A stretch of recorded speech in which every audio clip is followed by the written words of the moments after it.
I saw that on Facebook, her little thing for John Prine, then which I guess she did in her backyard. Then I went, and because she had mentioned that she had done the song before with Bonnie Raitt, and I looked up on YouTube and I found the concert where they did it together, right? And Yeah, it's just magnificent, you know. it's good. Beautiful. That's real good. Yeah. Yeah. Well. Anyway, welcome to the end of the road, folks. You know what happens at the end of the road? What's next is the wilderness. And so that's I'm good to see you guys this morning, and we may have a couple of other people chime in. I never did hear back from Pete Doherty, except for a 2-word thing. Says can't make it. 3-word. I was trying to get him on to talk about the latest in restrictions. Well, that Everhart guy pulled out running against Doyle, I guess. He pulled out? Yeah, because he apparently he's got some kind of issue or something. I'm not exactly sure what the issue is, but I have to consult my consultant, who is the smartest person among all of us. I'm pretty sure you know who I'm talking about when I mention my wife. Yeah. He was convicted of violating two violating a protective order, 2 counts. Oh, really? Mm-hmm. What he had some wasn't supposed to see his ex-girlfriend or something? Right. Well, he also got exposed as being having an alias called Puck Marin, and was engaged in chats on some site about racist garbage. So anyway.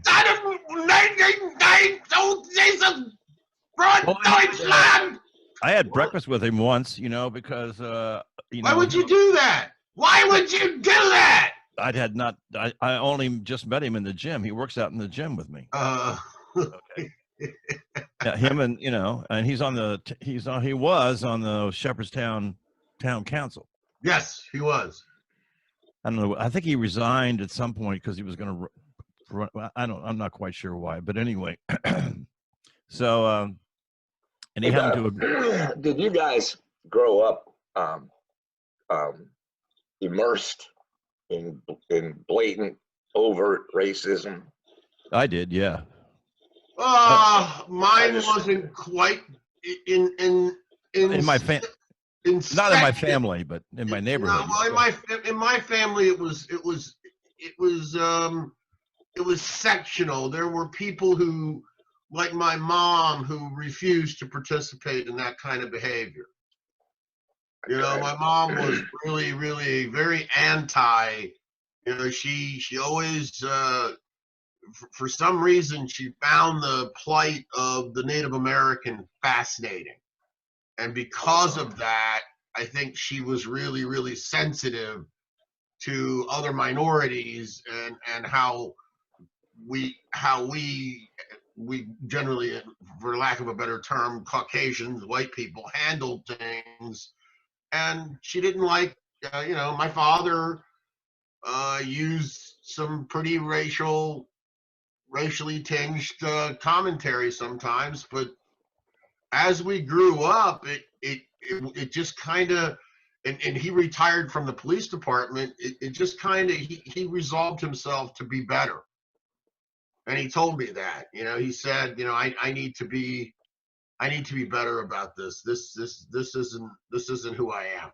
Not cool.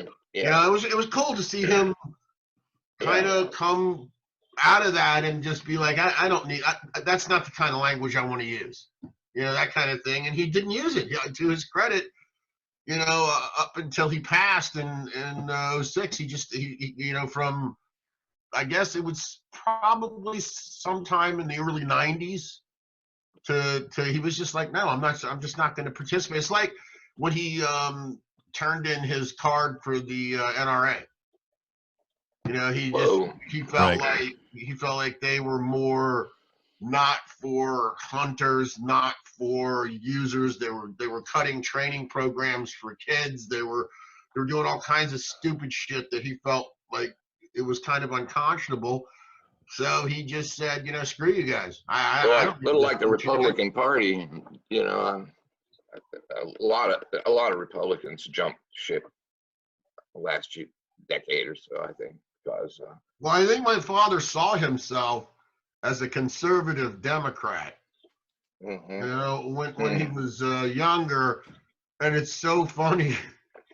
After he retired, he used to drive through the parking lot to go see some of his old friends over in Fairfax County with an open beer can. Hey, Bob. Really? How you he Right. did that.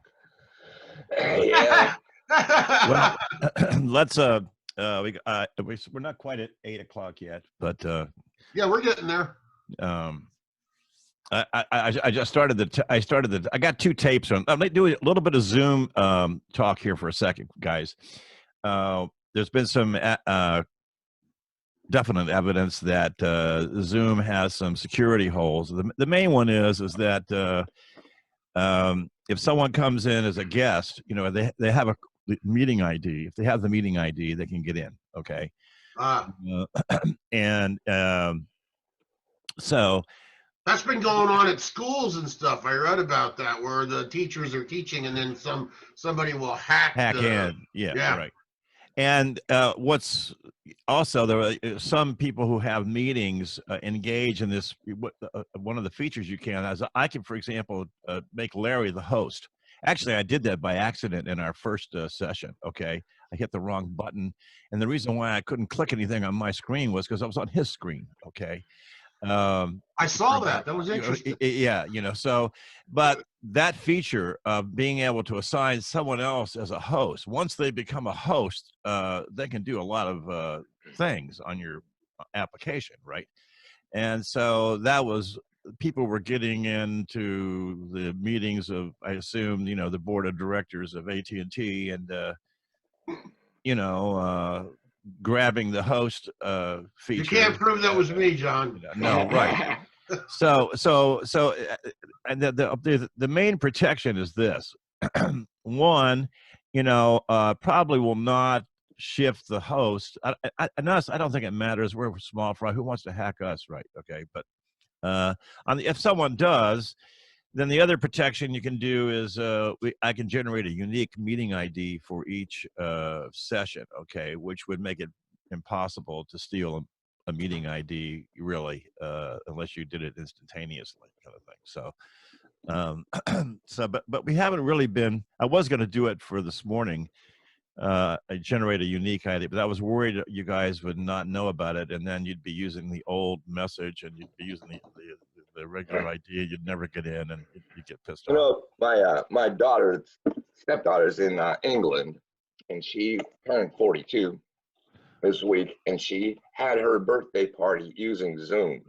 Oh, she did. Okay. Yeah, and she's a long travel over the world. She's done just incredible things. I can't believe some of the things she's done. Right. And you know, Taiwan, she at a Buddhist monastery for a month, and a year in South Africa teaching.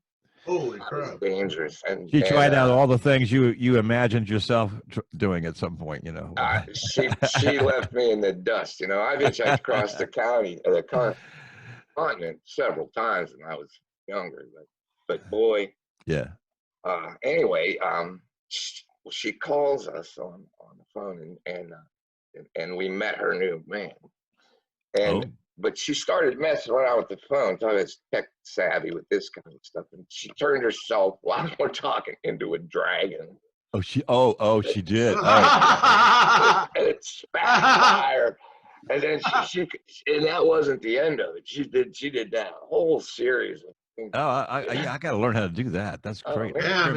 I turned right when in the middle of Mike's routines one time, we could turn him into a dragon, you know, or be awesome. Scooby-Doo or something, whatever, you know. But that would be. It's like John will say, Mike's gonna go all Marcus on your ass. Yeah, oh, right. And then we could have a go. That's true. Give me about 2 minutes, guys. I'll be right back. I got my legs are cold. I got to go put my sweats on. All right, I'm going to take 2 minutes too, and All right, then we'll come thanks. back and we'll have a semi-official opening here. I got to read you guys something that'll be you'll remember it, you know. But Okay. see you in a couple minutes. Okay.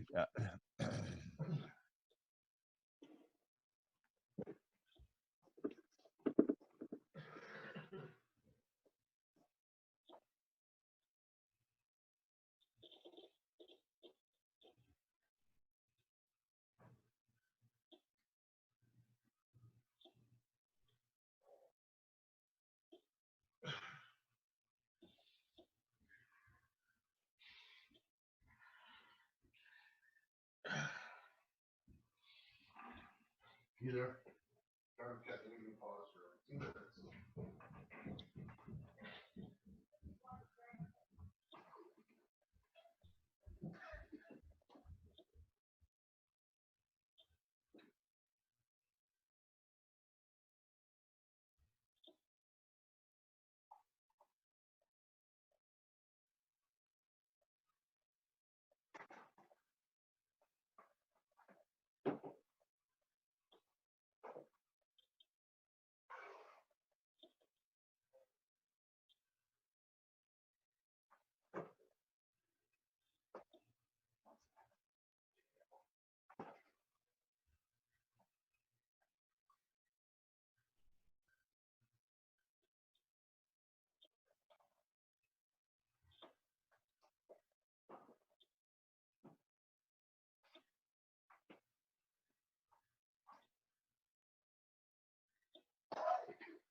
See, how you doing? How you doing anyway? It's getting to me. You know, I have to get out down there. I mean, I have to go drive, do something, and Right. clean the shed out. That's how bad it is. Say that again. I said I cleaned out my shed. Oh, that's how bad. Oh, you really? Yeah, that's an extreme level of boredom. You have to. You know. Yeah. Right. I got to get out and fix my lawnmower. Yeah. Anyway, I don't know. I can't. I wouldn't want to do this permanently. And the jail didn't. I'm essential over there for some goddamn reason I can't understand. But because the prisons are essential. Yeah. Right. yeah. So, well, what it is a long story, but to try to condense it, the jails and the DOC combined under the silly notion that they're the same sort of entity. And like I could go work in a prison right away, you know. I mean, yeah, no training whatsoever, and they're absolutely totally different entities. They sent over a couple of counselors to follow me around today so we could cross train. Yeah. And they couldn't even walk.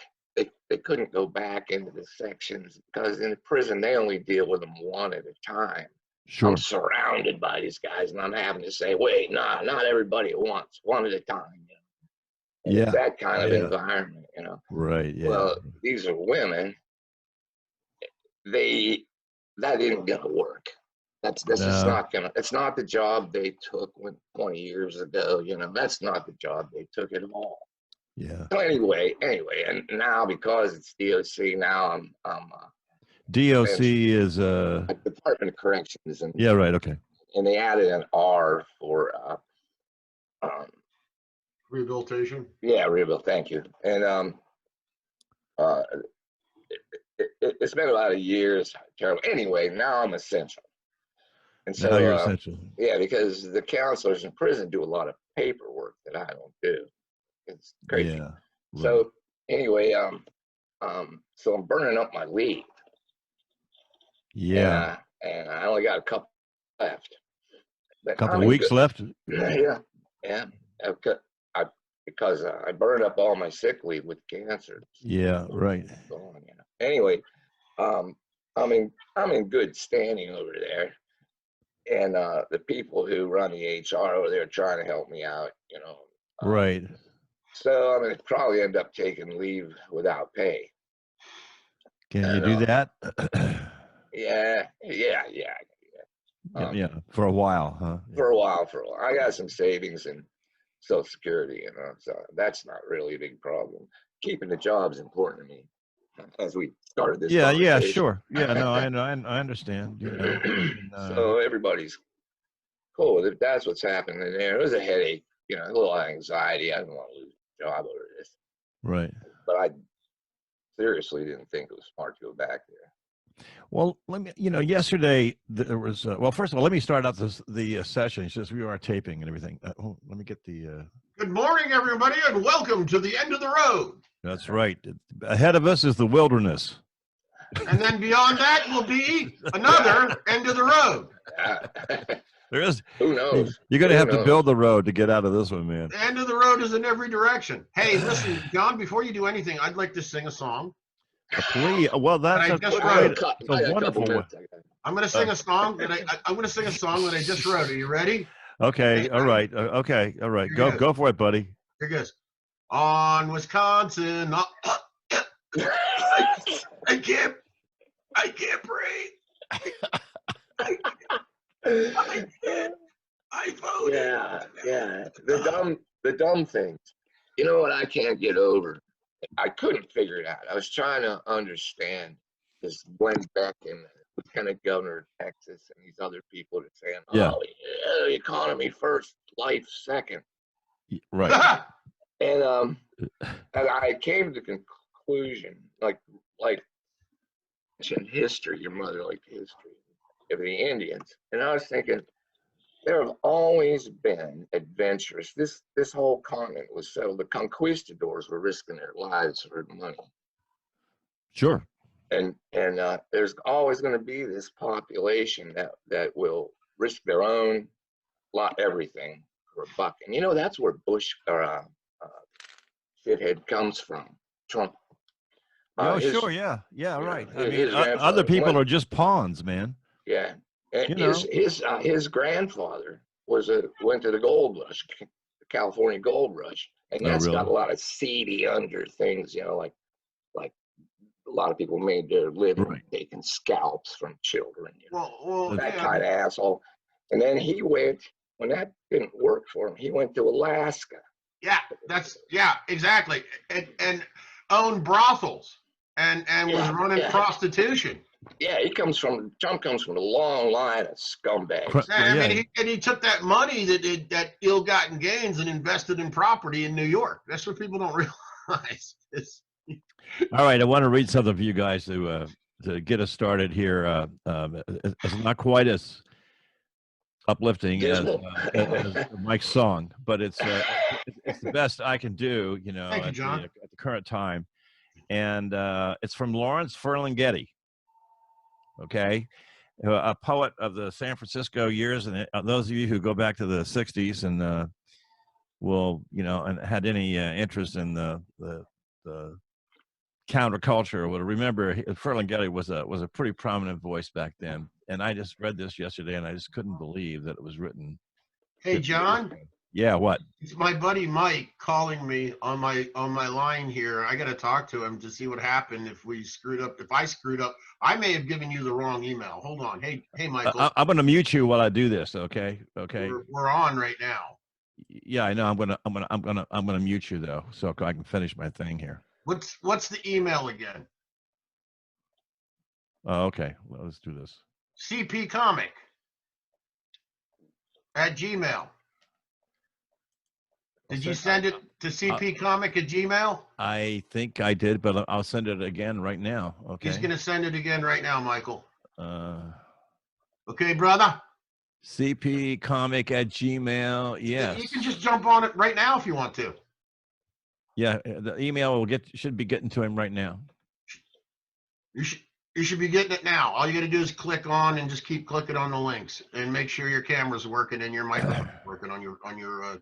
All right. Okay, we're gonna. All right. Bye. All right. So I'm gonna go ahead with this opening that I had in mind. Pity the nation whose people are sheep, and whose shepherds mislead them. Pity the nation whose leaders are liars, whose sages are silenced, and whose bigots haunt the airwaves. Pity the nation that raises not its voice, except to praise conquerors and acclaim the bully as hero, and aims to rule the world by force and by torture. Pity the nation that knows no other language but its own, and no other culture but its own. Pity the nation whose breath is money and sleeps the sleep of the too well fed. Pity the nation, oh, pity the people who allow their rights to erode and their freedoms to be washed away. My country, tears of thee, sweet land of liberty. My goodness. Well, you Remember hit all that? the hot buttons. Yeah. And that's 1968, man. Yeah. I mean, You know, I got an answer to that. I found. I'll look it up again. I don't have. I wish I had. It's Prowse, who wrote a piece on plague, and his theme is you're always in a plague. It's always there. It's always been there. It's always taken lives here and there that are innocent, not deserving of death, and so it's nothing new when it comes in a wave. You know, that's just a little, you know. But the rest of the time we're in plague. Anyway, I'll see if I can dig that up for next week. in plague, huh? That Yeah. would be. As a matter of fact, it's on YouTube, John. Well, now I heard another theory yesterday written by Dean Baker, who's a very prominent and kind of eclectic economist. Who he's a bare knuckled guy. You know, he likes. You know, he likes to be cute. Okay, and this one, he predicts that Trump will under no circumstances allow the stay-at-home thing to go longer than a month. And the reason is that, you know, the billionaires cannot have that. Okay. And that, I mean, it doesn't matter if 10 million people die. If they go 2 or 3 months, I mean, they're done. I mean, you know, practically done. So now an interesting thing happens, maybe. Trump says, I'm ready to get everybody back to church and in the workplace. Okay. Well, we'll try to keep our distance, but everybody's open. Okay. And the scientists and the health establishment say, not yet. You're going to have the resurgence. You know, you're not done yet. Now, the American people have a choice, because if they stay at home, they're now engaging in a general strike, which, you know, is an interesting way in which, you know, the dynamics here with Trump, okay, are evolving under the pressures of this whole thing, right? And I just found a very curious idea that the stay-at-home order could end up in a general strike. Could end up, in effect, you know, having that impact, where you're battling public health versus these guys are going to go out of business if you know, they don't get back. Well, let's remember he takes absolutely no responsibility. Let's remember. Well, of course, he yes, said of course, yes. He said that quite. I take no responsibility. No. You know, you look a little Chinese, Mike. I think it's your fault. It's your fault. There's Your a fault. there's a place. there's a point at which Trump's illness, his mental disabilities will get in the way of that, John. If he can get more approval and approbation from the population or his base, which really has him going in his pants, you know. Yeah. Yeah. And he may ditch the billionaires for that because he's crazy. They don't know what he's going to do. Well, Either, 40% of his own base doesn't like the way he's handled this. Well, there goes my theory. Got any idea what? By the way, do you got any idea what the generals think about all this? Good question. You know, their mindset is to obey the commander in chief. Yeah, I understand. Completely. They're wedded to it, and their culture is there, and it's a big part of their oath. And so it's really hard to say. They would have to go back on their own belief system, their own. Well, he reversed the trial of those that guy that killed people for no reason. 14-year-old girl. Yeah. And they reversed. And her dog. I don't think this thing that happened on the Navy ship here. Yeah, it was very popular. You might no, see not this. at all. You might see the same thing as happened with the Republican Party. You know, they'll just retire. I can't do this. You know, and then you're stuck with the shitbirds who will. I read a thing like Bork, like Bork. Burr, Bill Barr. You had Robert Bork during Nixon's, bullshit, firing everyone, and won't anybody find? Robert Bork finally found something that would, it just this whole thing is just because now you had this the acting Secretary of the Navy resign. Yeah, he resigned last night or 2 days ago. Yeah, right? because he. Yeah, he called the captain stupid when the reality was. That's right. You can't insult a popular generally for the most part, Malcolm Nance had said, old Navy chief and retired spy had said, Malcolm Nance had indicated that generally for the most part, a captain goes from that ship, their next destination is 2-star admiral, and from that ship to 2-star admiral, and this guy put his entire career on the line for his people, and that's almost 5,000 people. Yeah, they loved him. Johnny disappeared. Larry, we lost John. Oh, I guess just you. There and he I is. now. He's back again. Stop pressing buttons. John's pressing buttons. He doesn't know what that. Let's see what this one does. Yeah, it's true. I'm trying to learn how to do this thing. He's like, I want to turn Mike into it. He was trying to turn me into a dragon. I would love to do that. What do you guys think of of this aspect of what we're talking about? And take McCabe, for instance, just as an example, is that Trump not only disengages with or snipes at his enemies, he goes after them in the most horrible way he can find. Yeah. Oh yeah. He fires them a day before their retirement. Right. That's a perfect example. Right. Cruelty is the whole point. Don Corleone. So he does much damage as he can do. Like he's in a real fight. Yeah. I made him an offer he can't refuse. But here's the thing that bugs me about all of this. We keep saying this, but the reality is he tries to get other people to fire people for him. He's such a candy ass, right? Like face to face. I never met the guy. I don't really know.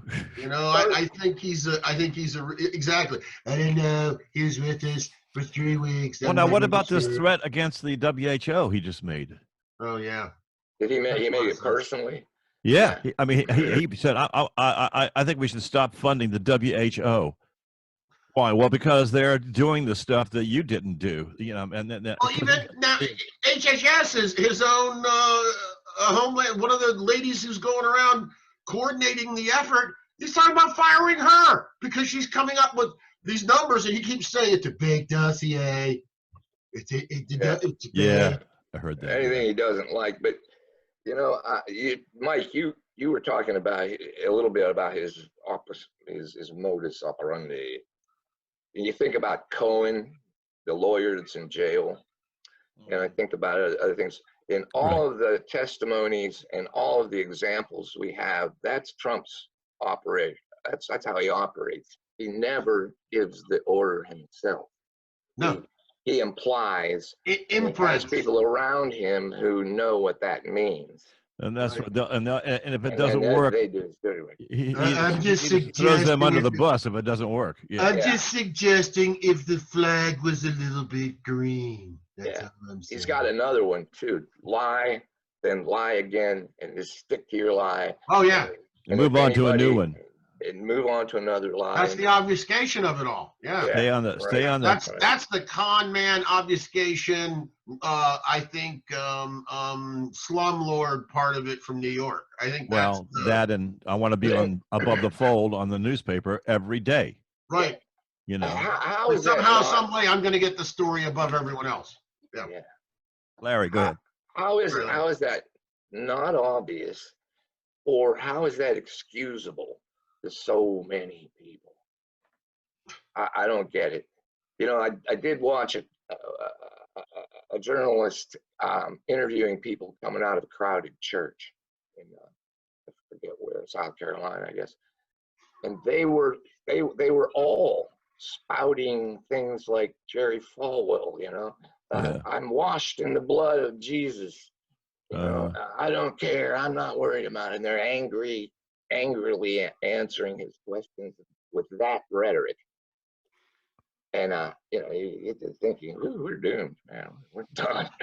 You know, I mean, but that's one of those scenes like where you want, you know, to, you know, if you could do the Zoom thing and put whatever background you want to have the church completely explode behind them, you know, right after the blood of the Lamb, and you know that would be a great meme.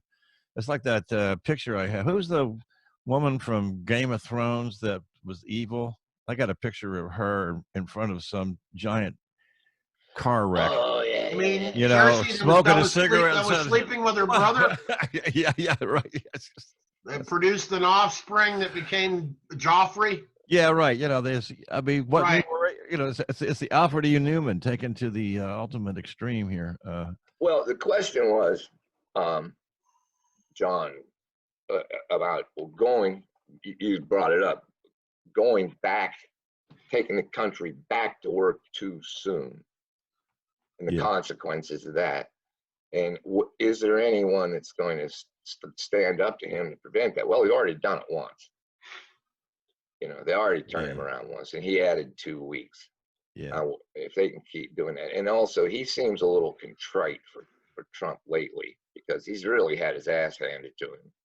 Yeah, I agree with Larry. I think he has. I think he's struggling with the fact that he doesn't have this positive economy that he kept.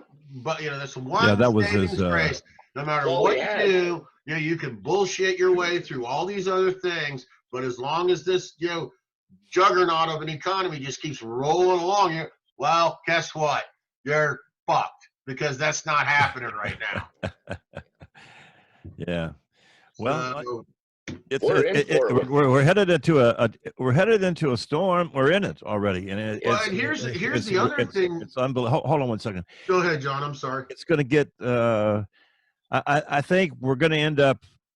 We're looking at the top of the mountain, right? You know, and the machinations that are going on at the national level because media lets us do that. But we got a problem that's going to become very real right here in Jefferson County because revenues are dramatically falling, and the budget they just passed they already admitted was, you know, they just did it because they were up against a deadline, but they're going to have to change it immediately because, you know. Oh yeah, yeah. And Totally agree, John. And the it's other aspect of this is you and I have talked about the total. Here's the thing. You know, I keep telling people over and over again, and maybe Larry will agree or disagree with this. I don't know, but I see these statistics on TV, and I always keep in mind what one of the groups of epidemiologists that were part of the Obama administration were saying was, look at these numbers and multiply them times 9. Yeah. right. Yeah. In other words, I do what it you're by talking 10. about, you're not talking about 100,000. You're not talking about 240,000 people. You're talking about 1.8 to 2.4 million people dying Right. in the next year, and you're talking about $7 trillion. Okay, GDP just slipped down, but yeah, Larry, you were looks like you had something on the tip of your tongue. I don't think it was a fly; it was some word. Well, have either of you got those predictions? The numbers are bad. I use 10 because I'm not good enough at math. Yeah, you can't do 9s. No. No. And then I subtract. You know, a tenth. But I think that here in West Virginia, the numbers are low. But what you said, Mike, what you said about expanding that in the future, I'm not. There's a question in my mind: does everybody in the jail already have the virus? You know, Right. I don't want to go in there because, and I admit, you know, I really don't want to go in there, and I'm sort of glad my wife won't let me anyway. Right. But, Yeah. And we're very glad of that too, Larry. Yeah. That's something. I think West Virginia is in a fool's holiday. You know. Yeah. Along those same lines, my brother was doing that. I think, John, I told you about that, was doing that business where him and his son were going and buying crates, you know, from some of these company warehouses. Yeah. You know, that he'd buy crates and then break them open and then be like, oh my God, I've got 5 Nordic tracks to sell. And I've got, there's be all this stuff in these crates. Yeah. He's not even doing that now.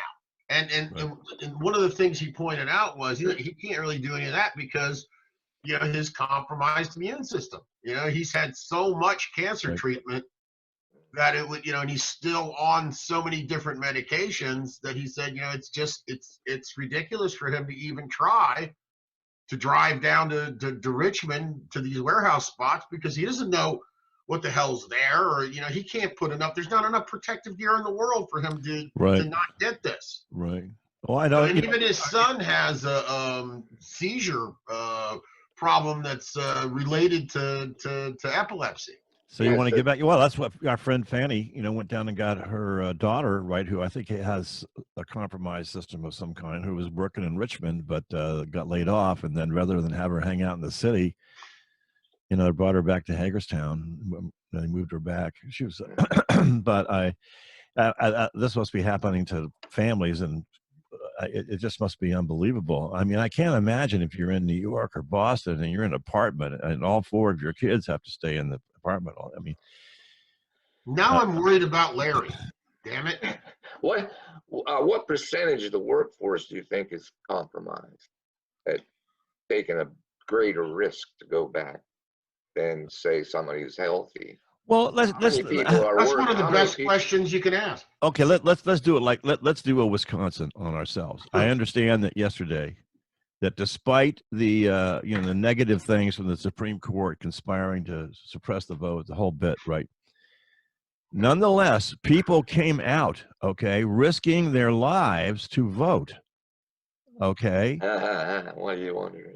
And the numbers were high. The numbers were really high. Which is an interesting, my intuition, my hopeful intuition. There may be other explanations, but my hopeful intuition is that, hey, somebody felt that their right to vote was being attacked. You know, there was a response of some kind, and I'm hope that would be the intuition. But even so, there you go, right? Casualties will result if it's too early to. This is a complicated question at some level, right? I mean, it could get even more complicated. So here we are, we go into November, right? And there's still some shutdown. You know, we're peaking then, everybody else, whatever, however the pattern evolves, right? And someone tries to, do the same thing. Well, okay, all the mail ballots get messed up and, or there's this lot of illegal, very difficult to lots of authenticate. illegal voting going on with the mail. Right. And going to people's homes and making sure they fill the things out is called vote harvesting. Well, he Yes. he requested his write-in ballot for Florida. His mail-in ballot. Yeah, he's gonna. He's telling everybody else that you're talking about can't do it, but I. POS, right? He's looking for a place to hide when he loses the election, so he doesn't go to prison. Well, I mean, there's this guy. That analogy, John, is a military analogy, making Wisconsin a battle, like the Battle of the Bulge. And you say how many casualties are we going to have here, and then the rest of the country's a lot like insurgencies, casualties everywhere, and then a firefight breaks out and a battle happens.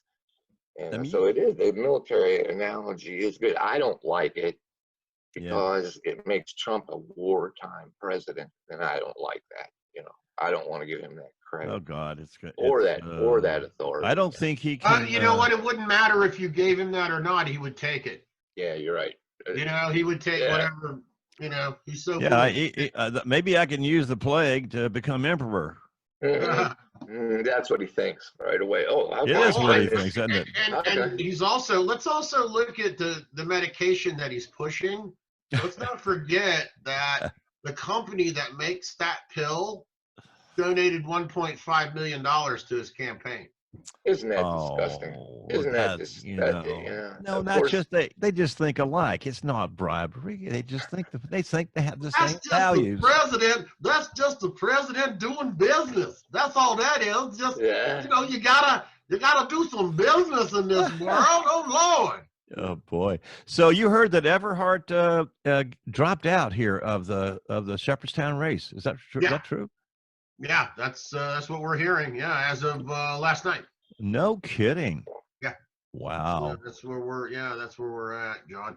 One thing I wanted to do is John I don't think we've had an opportunity to do this. Is first and foremost, John, how's your family, extended family? How's everyone? Yeah, we haven't done that yet. Up north and on the West Coast. Well, my daughter's laid off, and they got the kids at home, and of course they're getting about 2/3 of their salary, roughly being paid, by the government up there, which is a big deal. And of course they have national health care, which is apparently not yet. I'm not sure what the situation is in Montreal. It's not as bad as Boston at the moment. Okay. But, in these big cities, it's going to be tough.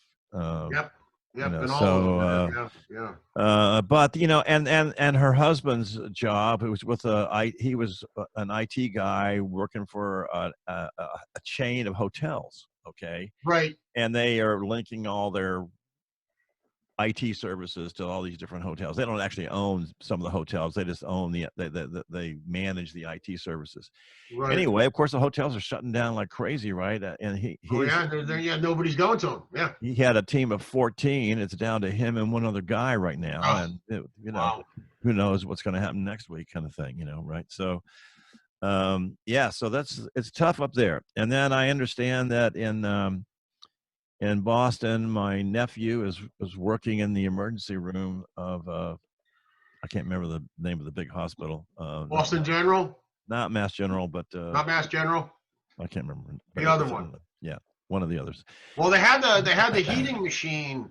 Well, but my point being is that he's coming home with Carol, with his basically his wife. He and his wife live in the same house with his mother, um, and you know that when he comes in the door, I mean, even though they scrub these guys, you know, when they leave the hospital, okay.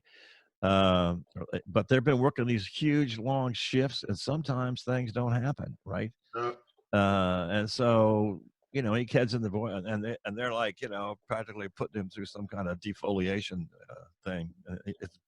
It's irritating him. My son talked to him the other day. He was really pissed off about that, but whatever. Anyway, but yeah, so it's a lot of stress, and Boston's folks on the West right Coast, now. okay?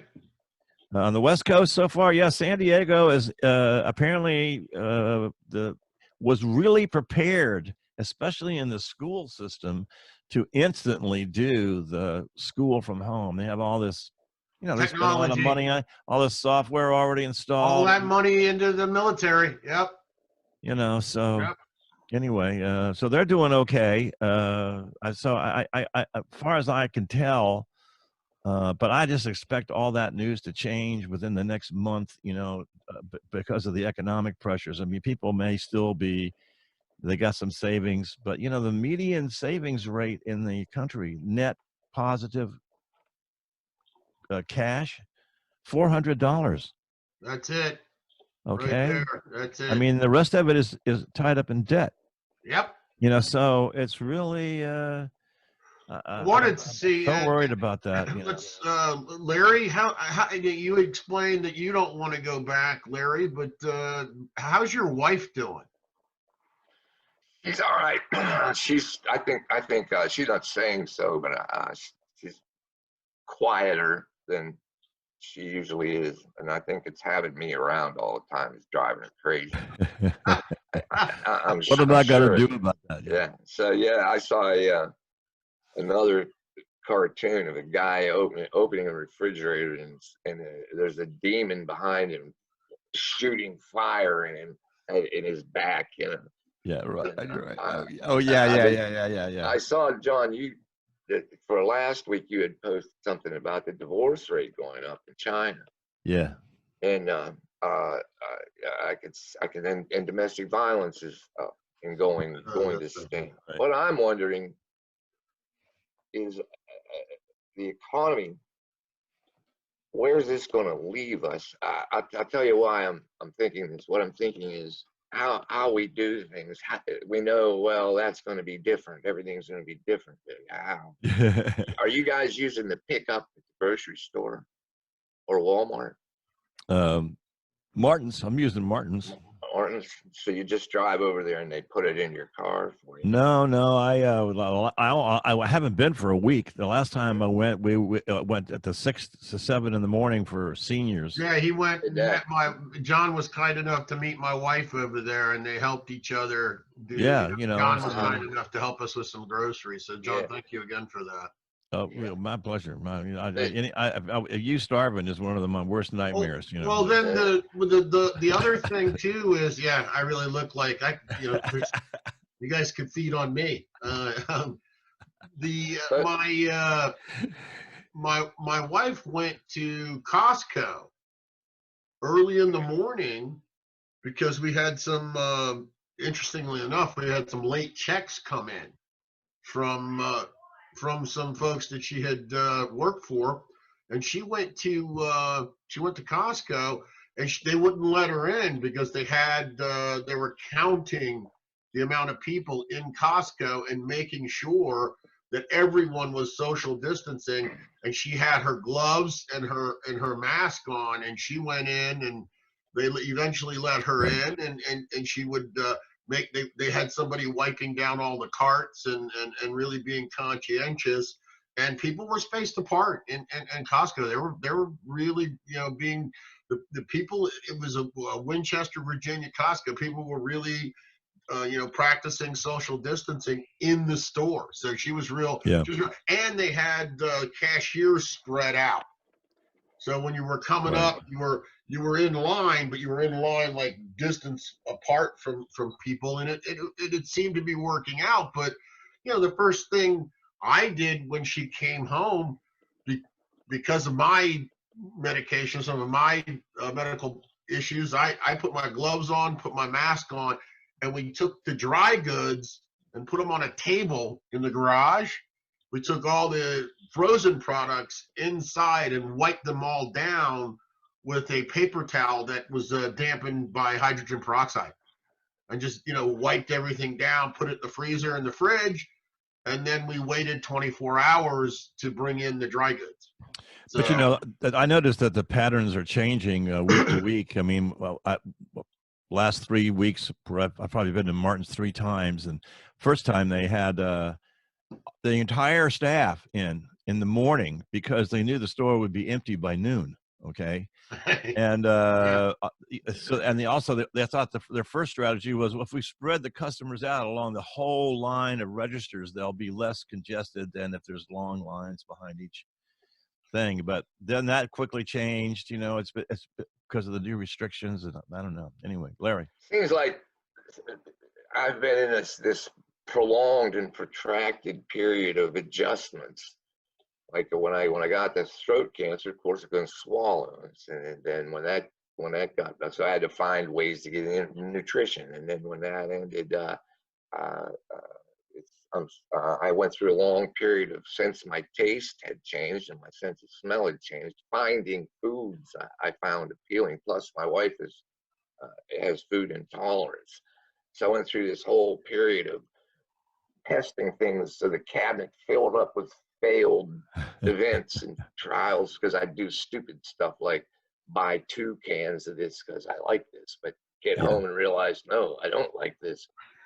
Yeah, right. Yeah. And I'm wondering how much of this mitigation is just going to go on and then become part of how we do things.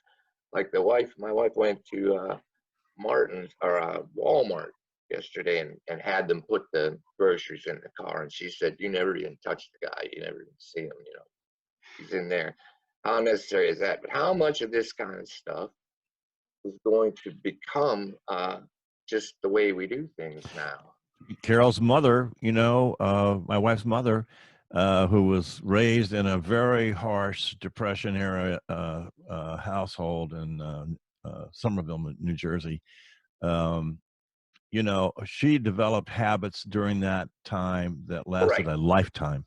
Yes, that's sort of right. I mean, that's an excellent point, Larry. Is all grocery store employees, not only but also the drivers and delivery folks, all going to be required to have, massive amount of PPE? Right. Are you going to have gloves and masks and gowns and the whole deal? Well, you don't know. Yeah. I'll tell you, it's nothing's new under the sun. You don't put when I was a kid, and I'm sure to some degree still some people, you didn't put a hat or a coat on a head because people used to have lights. So there's stories in the psychology books about a woman finally asks her elderly mother why she cuts, because she always cuts the ham in half before she puts it in the oven. Why do I do that? And her mother answered, well, the ham wouldn't fit in the oven when you were young. That's the only reason I cut it in half. So we hang on to these. I'll give you another example of flipping back and forth. But I had a flat tire. When I started to drive, had a flat tire, went back to my driveway and took the flat off and put the spare on, a little skinny spare. 50 miles. You can go 50 miles with this. Right. So now I have to figure out, how am I going to get this tire replaced? And it wasn't the same. It was different. I went over to this tire place in Hedgesville Country Roads, but I had to park my car outside, roll that tire up to the bay window, and then I wait outside while they replace tires. Not a horrible example, but it's entirely different than I used to. I would have driven in, got out, went in the waiting room, had a cup of coffee. Got yourself a cup of coffee or something. Right. They had the Right. coffee and probably some Yeah. mints or something, some magazines. Yeah. Left the car outside, and the mechanic would come and get in the car and drive it in. None of that can happen. I got to go to my eye doctor tomorrow, you know, and I'm not sure what the protocol there is going to be, you know. Well, 2 points I wanted to make, and Larry and John, I think I may have mentioned this on last week's show, but it's worth mentioning again, is all the urgent care facilities are taking appointments, but the waiting room is your car. Right. You give them your cell phone, you pull up into the parking lot, someone comes out dressed in mask and full gear, invite you to come in. Yeah. Go into and they'll take you in and check you out, and then and then on to the next. And that's one thing. But John, I also pointed this out, I think on the previous iteration of our show. You know, back when we did the Moose Turd Cafe. And I said this as a joke, sort of. I said, but I said this to my brother. We may be looking at the last 1 or 2 generations that can freely walk outside. Oh dear. You know, without concern of what time of day it is, what kind of chemical suit do I have to put on to go outside? Oh, it's not entirely impressed in it. It's extreme. What was it like for the Dutch people in Holland with the Nazi occupation? Could they just walk outside and go where they want? No. Different threat. The flat tire thing though, I wore the mask and gloves, and then it came time to pay the guy, and I decided on cash. So I've but now you're handling the cash. I don't want too many people to know this, but I had $100 bill, and I've kind of hey, see that guy Bish going down the road there? He's got $100 bills, you know, and they don't stay on the pavement very long. Get him. There's another story there, but I gave him cash, and then he gives me my change. And I'm wearing these gloves. I managed to get the money out of the wallet, you know, but then I realized I can't put this back in the wallet. This is just crazy. You know, everything. Just shove it like in your pocket or something, because you can't fold it just right. That's what I did. I put it in my shirt pocket, and I put the shirt in the laundry, put the gloves on, put the change somewhere, you know. Oh my God. You know, where is this in? That's all part and parcel of what you're talking about, Larry. That's our new normal. Okay, every cash register now has to have a microwave machine. You know, ultraviolet light. We have to have UV light on our cash. I have one question I was going to ask Larry a comment on. Yesterday, we had a little show with James Boyd, you know, who's been very active in the recovery community up there in Martinsburg. He's been basically a volunteer in Senator Unger's project up there. Anyway, he was saying that when the call came out, you know, to release nonviolent prisoners and stuff like this, you know, that which, you know, and he said, well, that, you know, it's a complicated thing. He says, for example, first question asked is why are a lot of them in there to begin with? Okay. But but then the other question is if it's somebody that's addicted, for example, and they're going to be released, where are they going to go? You know, and maybe Aunt Betsy, you know, will take him in, you know, because he's got no place to go. Okay, but what happens if he's infected? And then the whole question of if he's in on dope and stuff like that, and there's no job and nothing else actually out there, you know, no counseling, no whatever, then you know the chances of him getting off dope are like zero, you know. So and you're headed into that kind of and then you end up in a situation where you got a guy that's been in prison for 6 months and been doing nothing but push-ups, and you know what else is there to do, right? And he's in a completely bad situation, and so all of a sudden he becomes a threat to the people he's living with, right? And Over which time, happens. yeah, I got an And answer, and you're talking about recidivism, and it's always been there. It's not a new thing. That's not a new thing. Arresting people for for being an addict, being addicted to a substance and caught up in that world, and then keeping them away from their wives. If they had a job, it's gone. If they had an apartment, it's gone. If they had a family, a lot of times that's gone. If they had money, no, that's all gone, and they're broke. They have now what they're wearing. They dump them out.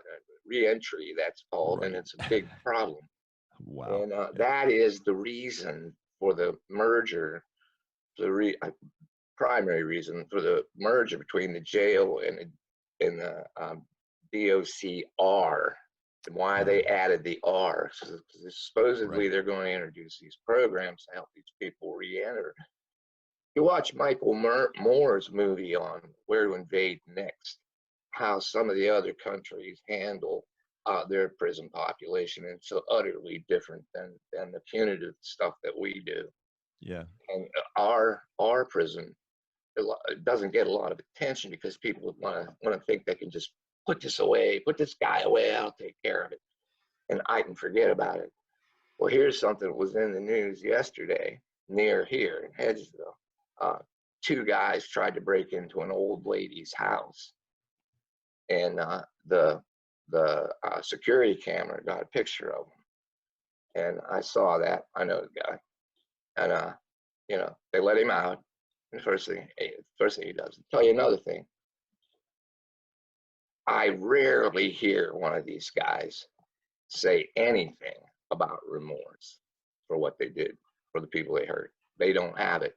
And the reason they don't have it is what you said, John. They've been arrested when they were young, let out with nothing. It's a little similar to the people that vote for Trump. Had everything they had, their whole world just taken from them by Clinton's NAFTA. Fate, yes. Gone. And they're pissed off. They don't care if the government falls. Government, fuck them. Yeah. And these guys feel the same way. So I'm on my porch, oiling my gun. You let these guys out, and not a lot of people are going to say it.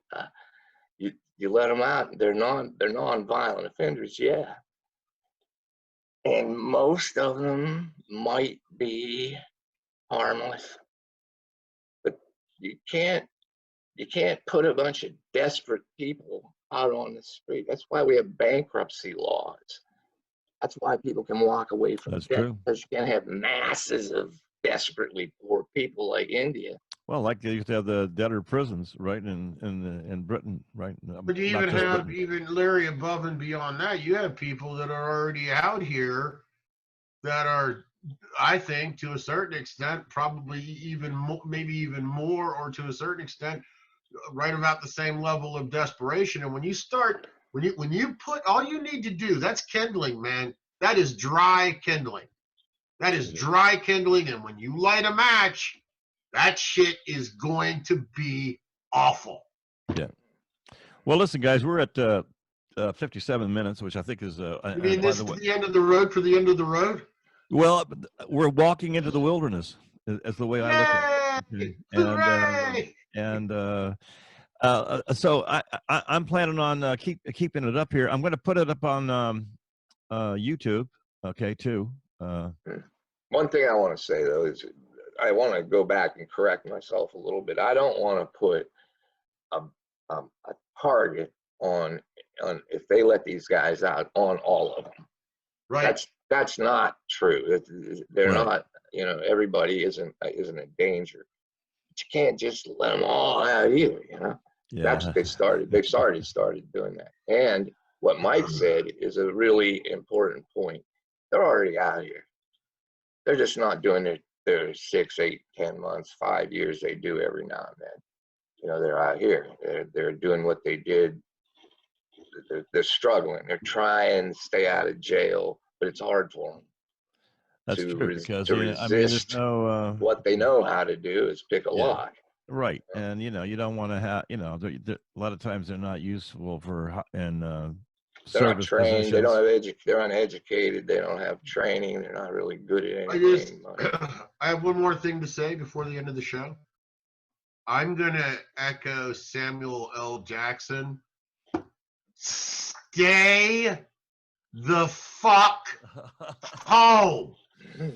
All right, but that's don't be I'm got a place in my heart for those soldiers in Wisconsin that said I will not be disenfranchised.